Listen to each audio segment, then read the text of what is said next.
నాటకం చూడాల్సి వస్తే ముందు వరుసలో కూర్చుంటాం. అదే సినిమా చూడాల్సి వస్తే వెనుక వరుసలో కూర్చుంటాం. ముందు వెనుక అన్నవి సాపేక్షం. సబ్బును తయారు చేయాలంటే ఆయిల్ కావాలి.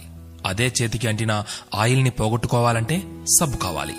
చిత్రంగా ఉంది కదూ, జీవితం కూడా ఇంతే. సమస్య వచ్చి పడింది, జీవితం అయిపోయింది అనుకోకూడదు. దానిని ఓ మలుపుగా భావించాలి. ఈ ప్రపంచంలో ఇద్దరు ఆనందిస్తారు. ఒకరు పిచ్చివాళ్లు, మరొకరు చిన్నపిల్లలు. గమ్యాన్ని చేరుకోవాలంటే పిచ్చితనం కావాలి. చేరుకున్న గమ్యాన్ని ఆనందించాలంటే చిన్నపిల్లలైపోవాలి. తాళంతో పాటే తాళం చెవి కూడా తయారు చేయబడుతుంది. ఒకటి లేకుంటే రెండోది తయారు కాబడదు. అలాగే పరిష్కారం లేకుండా సమస్య కూడా రాదు. తోటా కంటే శక్తివంతమైనది మాట. ఒక్క మాటతో సంబంధం తెంచేసుకోవచ్చు. ఒకే మాటతో లేని బంధాన్ని పెంచేసుకోవచ్చు కూడా. మనిషి సమాజంలో సూదిలా బ్రతకాలి కాని కత్తెరలా కాదు.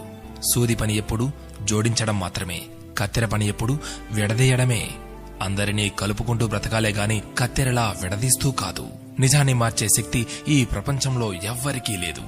కాని ప్రపంచాన్ని మార్చే శక్తి ఒక్క నిజానికి ఉంది. నీవు సంతోషంగా ఉన్నావంటే నీకు సమస్యల్లేవని కాదు, వాటిని ఎదుర్కోగల శక్తి, ధైర్యం నీకున్నాయని అర్థం. స్నేహితుడిని నీ దుఃఖ సమయంలోనూ, యోధుడిని యుద్ధంలోనూ, భార్యను పేదరికంలోనూ, గొప్ప వ్యక్తిని అతని వినయంలోనూ పరీక్షించాలి. చేసిన తప్పుకు క్షమాపణ అడిగినవాడు ధైర్యవంతుడు. ఎదుటి వారి తప్పును క్షమించగలిగిన వాడు బలవంతుడు. కష్టం అందరికీ శత్రువే, కాని కష్టాన్ని కూడా చిరునవ్వుతో స్వీకరిస్తే అది సుఖమై నిన్ను ప్రేమిస్తుంది. ఓటమి లేనివాడికి అనుభవం రాదు, అనుభవం లేనివాడికి జ్ఞానం రాదు. గెలిచినప్పుడు గెలుపును స్వీకరించు, ఓడినప్పుడు పాఠాన్ని స్వీకరించు. ఓడిపోయి విశ్రాంతి తీసుకుంటున్నప్పుడు ఆ ఓటమి నేర్పిన పాఠాన్ని చదువుకో. నీవే గెలుస్తావు. ఎవరికైనా ఉండేది రోజుకు 24 గంటలు మాత్రమే.